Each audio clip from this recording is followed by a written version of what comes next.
I was 13 the day my parents told me my birthday was canceled because my little brother couldn't handle not being the center of attention. No cake, no friends, no celebration, just a quiet shrug from Mom and Dad. Like my feelings were a nuisance they'd finally decided to discard. They said I'd still get a small gift, maybe a cupcake, but no party because he might cry again. Last year, he tried to spit on my cake because he couldn't blow out the candles. This year, they didn't even give me the chance.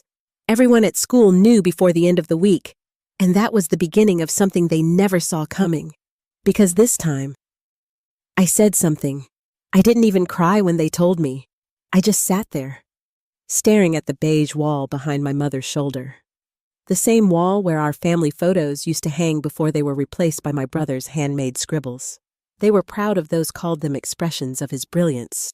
I guess my face didn't belong on that wall anymore, or in their plans. I know you're upset, my dad said, not looking at me. But your brother's therapist said we need to avoid situations that cause emotional dysregulation. What he meant was my birthday. What he meant was I wasn't worth the meltdown. I said nothing. That silence, it wasn't strength. It was the sound of something quietly snapping inside me. You'd think, after years of being second, it'd get easier. But birthdays, they used to be the one thing that was still mine. Not anymore. I didn't tell them thank you. I didn't ask for explanations. I just went to my room, closed the door, and stared at the wrapped gift on my desk like it was a bribe. He was 6 years younger than me, diagnosed with high-functioning autism at 4. But other than some social quirks, he was bright, loud, demanding, and utterly adored. My parents would never say the word favorite, but I lived it. Everything I had, he had to have, and if he didn't, he made sure no one was happy. Like the 3DS I got when I turned 12. I saved for months, clipped coupons, even skipped buying snacks at school. I wanted that thing so badly I could practically feel the buttons under my fingers. And for about a week, it was mine until he threw a tantrum. My parents didn't even ask. They just took it from my hands while I was playing and handed it to him like I didn't exist. You need to share. They said, share. They didn't understand. I wasn't sharing. I was surrendering. It was my aunt who saw it. She happened to stop by while he was throwing my 3DS across the room because it wasn't charged enough. She saw my parents yank it away from me again and hand it back to him. That was the first time someone really saw me. Aunt Grace lit into them right there in the living room. Her voice was sharp, full of heat. My mom went pale. My dad defensive. But after she left, they returned my 3DS. Didn't apologize, just handed it over and scolded me for getting others involved. The truth, I didn't get anyone involved. I'd gotten used to disappearing. But Aunt Grace never forgot, especially after what happened at my 13th birthday party the year before. He threw a tantrum because the cake didn't have his name on it. He whined because people gave me presents and not him. He sat in the corner and pouted while my friends sang happy birthday to me. Then he tried to spit on my cake. Literally, I stood there frozen, humiliated. But Aunt Grace moved like lightning, blocking his spit with a napkin and pulling him aside. The whole room watched as she scolded him until he burst into tears and ran to his mother. I thought maybe, just maybe, they'd learned something that day.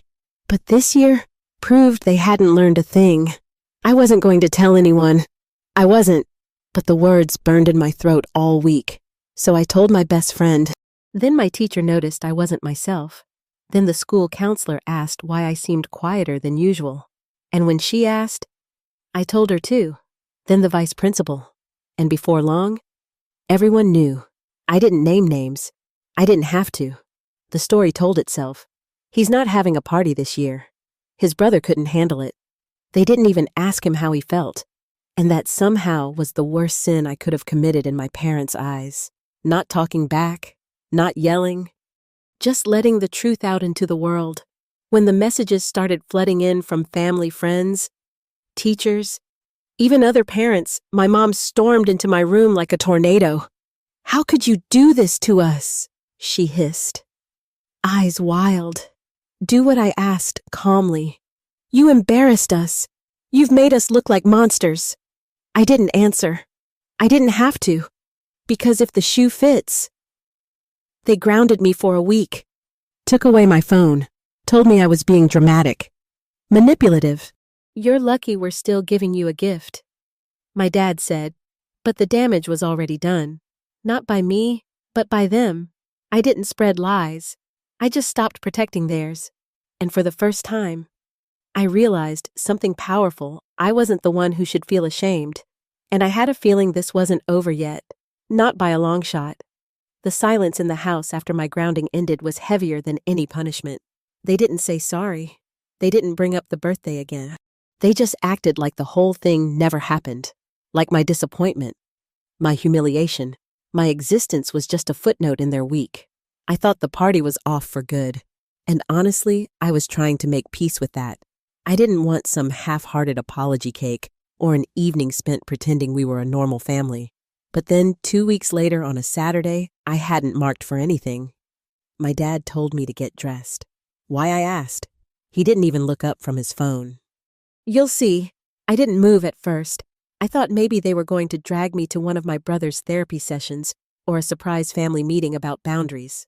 But then my mom walked in with an actual smile forced. But still, and said, "Come on, you'll like this." That's how I found myself at my favorite restaurant, greeted by balloons and streamers. My friends jumping out from behind the booths, shouting, "Surprise!" I stood frozen in the doorway. For a second, I didn't believe it. I thought maybe I'd imagined it some kind of twisted dream. But there it was. The small arcade glowing behind the pizza counter. The exact cake I'd described wanting last year. With chocolate ganache and raspberry filling. And beside it, a stack of presents. Real presents. My name was even on the cake. But instead of joy, I felt suspicion. They hadn't mentioned anything. Not once. Not even after ungrounding me.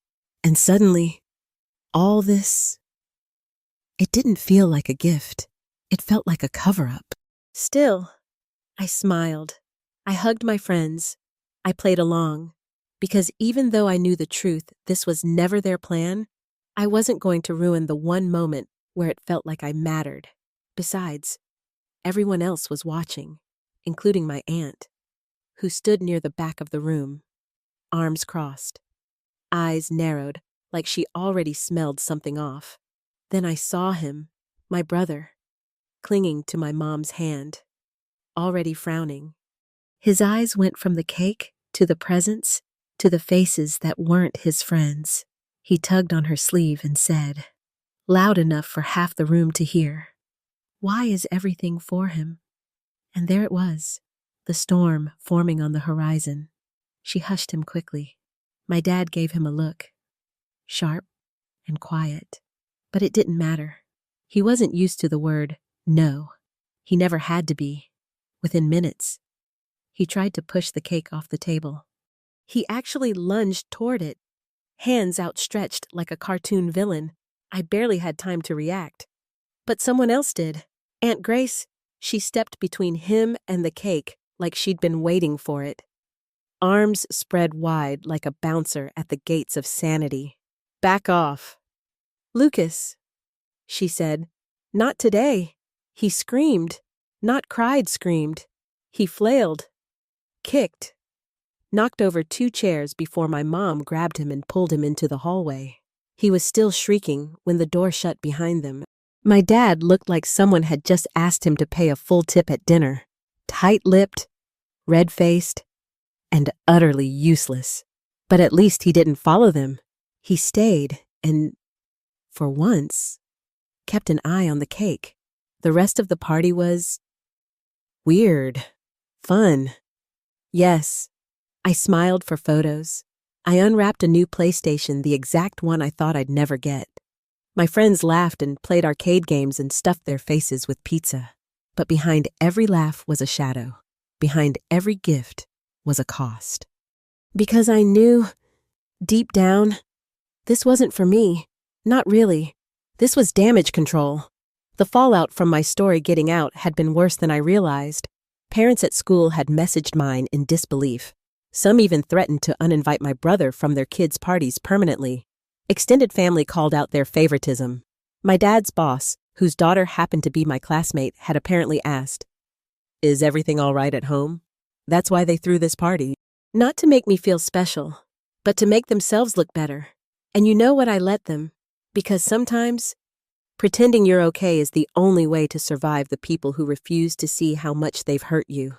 As I blew out the candles, my own candles, finally, my wish wasn't for toys or games or even respect. I just wanted them to stop treating me like I didn't matter until someone else noticed. And somehow, I knew that wish wouldn't come true. Not yet. After the party, the silence returned like a thick fog rolling back over a briefly sunlit day. There were no follow-up hugs, no "we're proud of you," no quiet conversations on the drive home, just the sound of tires on asphalt and my brother sobbing quietly in the back seat because, somehow, the night still hadn't been about him. When we pulled into the driveway, I was holding the bag with the PlayStation on my lap like it was something sacred. I didn't say a word, and neither did they. My mom just unbuckled my brother and guided him into the house while he muttered about how unfair it all was. My dad clicked off the ignition, stayed behind the wheel, and finally said, "You happy now?" I blinked at him. "Excuse me." He didn't look at me, just shook his head like I was some impossible riddle. "You got your party, got your gifts, still found a way to make us look bad, and just like that, the truth came spilling out. It wasn't about making me feel special. It was never about that. It was about their image, what the neighbors thought, what the school thought, what the family posted on Facebook. My party wasn't a gift. It was a PR stunt. I got out of the car without saying anything. The next few months were a return to the usual imbalance. My brother continued to monopolize every moment, every conversation, every sigh of exhaustion that came from my parents. But something had shifted in me. I'd stopped waiting for fairness. I knew better now. My expectations had been burned to ash. And what was left was something colder, sharper. When my 15th birthday rolled around, I didn't ask for a party, didn't expect anything grand. And sure enough, they gave me a cake. Generic. No name on it. The excuse, "Oh, they must have forgotten at the bakery." But I knew better. It was intentional. My brother refused to eat anything with someone else's name on it. He had once cried at a cousin's party because the cupcake said, "Happy birthday, Emily." So I blew out candles on a nameless cake, ate a slice alone. My brother had a tantrum midway through dinner and had to be taken outside again. And I realized something: the chaos wasn't mine to fix. The dysfunction wasn't mine to carry. But my Aunt Grace was always watching. She started coming by more often, slipping little kindnesses my way. She helped me open a savings account for the first time, encouraged me to journal, to record what happened in that house. And once, while my parents were distracted with another one of Lucas's meltdowns, she took me out to a bookstore cafe. Just the two of us. We sat across from each other, warm drinks between us.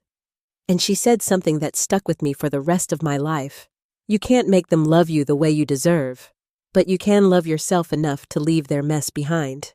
I was only 15, but I felt like I'd aged 10 years in that moment. The birthdays that followed were quiet. Pizza nights with a few friends. No more presents with bows or fancy dinners. No more PlayStations or cake decorations. Just the bare minimum, and even that felt begrudging. And every year, my aunt would ask, "They still forget the cake again." Every year. I'd nod. Every year. She'd bring me a cupcake with my name on it, written in perfect frosting. By the time I turned 18, I had my plan. College applications sent, dorm sorted, job lined up. My bags were packed before the candles had cooled that year. I took my PlayStation, yes, the one they made me share, and walked out the front door. My brother cried, screamed, said I was abandoning him, Said he'd tell Mom and Dad to buy him the new model just to spite me. And that's exactly what they did. But the difference now, I wasn't there to hand it over. Freedom. When it finally arrived, didn't feel like fireworks. It felt like air. Like the first deep breath after holding it for years. I moved into a small dorm room with cracked tiles and creaky windows. And I slept better that night than I had in a decade. There were no midnight tantrums, no doors slamming, no footsteps pacing the hallway because Lucas couldn't find the blue bowl or the right charger. It was just silence, and it was beautiful. For the first few months, I barely called home. I didn't have much to say, and frankly, I wasn't sure they even noticed I was gone. My mom sent me one message a week after I left. Let us know you got there safe. No, we miss you. No, we're proud. Just that, my dad didn't bother at all. But Aunt Grace? She called every week, visited when she could, sent care packages with cookies and notes that said things like, "You're not crazy, you're just free." I didn't even realize how deeply I needed those reminders until they arrived. Meanwhile, I started hearing things through the grapevine. Lucas wasn't adjusting well. Without me around, there was no buffer, no one to hand over the game controller or offer the last slice of cake just to keep the peace. My parents had built their whole world around avoiding his outbursts. And now they were the only ones left to deal with them. On his 14th birthday, the same age I was when they canceled mine, he lost it. Apparently, he had asked for the newest PlayStation again, even though he'd just gotten the last one a year ago. My parents, trying to cut costs, told him no, it didn't go over well. According to Aunt Grace, who heard it from a neighbor, Lucas went into a full-blown rampage. He tore through the living room, smashing a lamp, throwing chairs, even ripping a cabinet door off its hinges. My dad tried to calm him down, but ended up getting hit in the face with a plastic toy car. My mom was hysterical. They had to call the school counselor for help, not because of the outburst, but because Lucas refused to go to school for a week afterward unless someone promised to buy him what he wanted. They'd built a monster, and now they were trapped in the cage with it. When Aunt Grace told me all this over the phone, she sounded sad, tired. They keep saying they don't know where they went wrong, she said softly. And I keep telling them they went wrong the day they made you invisible. I didn't know how to respond to that. I just sat there in my dorm room, staring at the little cactus plant on my windowsill, wondering how long it would take for everything to fall apart completely. And then I got the call. It was my mom, the first real conversation in almost a year. Her voice was shaky, her tone strangely polite. She said Lucas had been suspended from school for throwing a chair at a teacher, that he refused to see a therapist, that she didn't know what to do anymore. And then she said the words I never expected to hear. Could you talk to him? He listens to you. I let the silence hang in the air like a storm cloud. They wanted me to come back to be the peacekeeper again, the emotional janitor who swept up the shards after every tantrum. They didn't say sorry. They didn't ask how I was. Just, can you fix what we broke? No. I said, just that. A single word that felt like the cracking of chains. There was a long pause on the other end, then a sniffle. We didn't mean for things to get this bad. I could feel my chest tighten. Not because I felt guilty, but because I didn't. Not anymore. I know. I replied, but meaning well doesn't undo what you let happen. And for the first time in my life, I hung up on my mother. The phone never rang again after that, at least not from my parents. There were no follow-up messages, no apologies, no sudden attempts to make amends, just silence. And I thought that would hurt more than it did, but it didn't. It felt fair, like standing at the edge of a cliff and realizing you don't have to jump. You can turn around.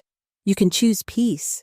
I finished my first year of college with straight A's, a part-time job at the library, and a quiet joy that bloomed a little more every time I realized nobody was yelling at me just for existing. My roommate once asked how I stayed so calm during finals. I laughed and told her, "You learn to breathe steady when you've spent a lifetime walking on eggshells." But just when I thought the story was over, it cracked open again, one small, unexpected letter at a time. It came in late spring, a square white envelope. No return address. Inside was a birthday card with no glitter, no balloons, just a simple design of a cake with one candle. It said, "You deserved your name on every cake." "I'm sorry I didn't fight harder." Signed, Aunt Grace. I cried for hours after that, not because of the apology, but because someone finally saw me, really saw me.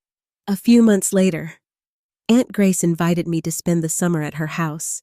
It was just a small place with wildflower beds and a creaky porch swing.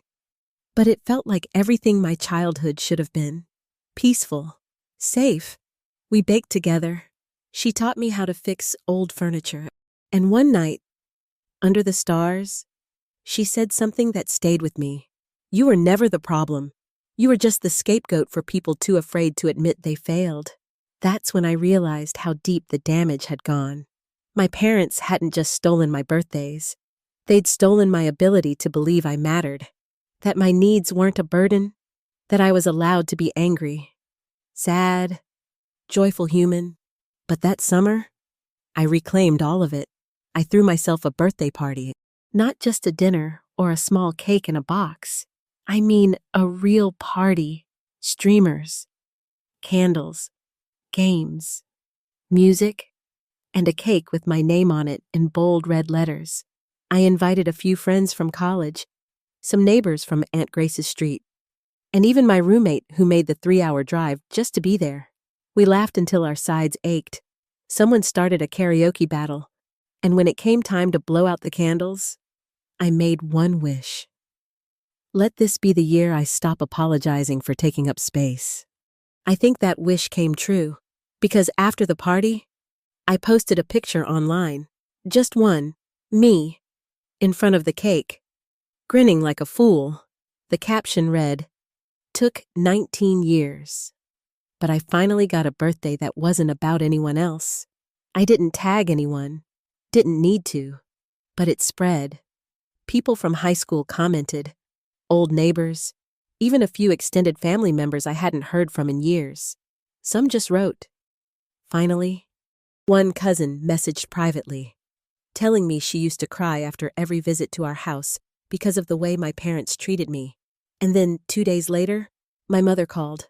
I let it go to voicemail. Her message was short. She said they'd seen the photo, that Lucas was having a rough time again, that maybe we could talk if I had the time. I deleted the message.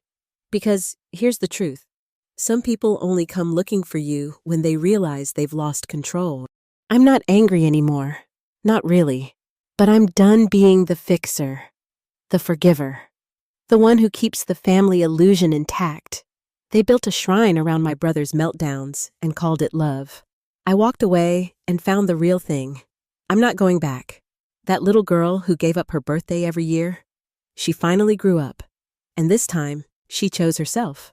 Some stories aren't about revenge. They're about remembering you matter. If you've ever been the one who stayed quiet to keep the peace, who gave up your special moments just so someone else wouldn't cause a scene, you're not alone. And you never were. This story reminds us that love without respect isn't love, it's control. And sometimes, the hardest but most healing thing you can do is walk away from people who only love the version of you they could manipulate. You deserve to be celebrated, not once a year, not with conditions, but always. If this story reminded you of your own journey, maybe a birthday that didn't feel like yours, or a family that asked too much, leave a comment below. Let's talk about it. Let's build a space where being seen is the norm, not the exception. And if you haven't yet, hit that like button, subscribe to the channel, and share this video with someone who might need to hear it today, because it's never too late to reclaim your voice.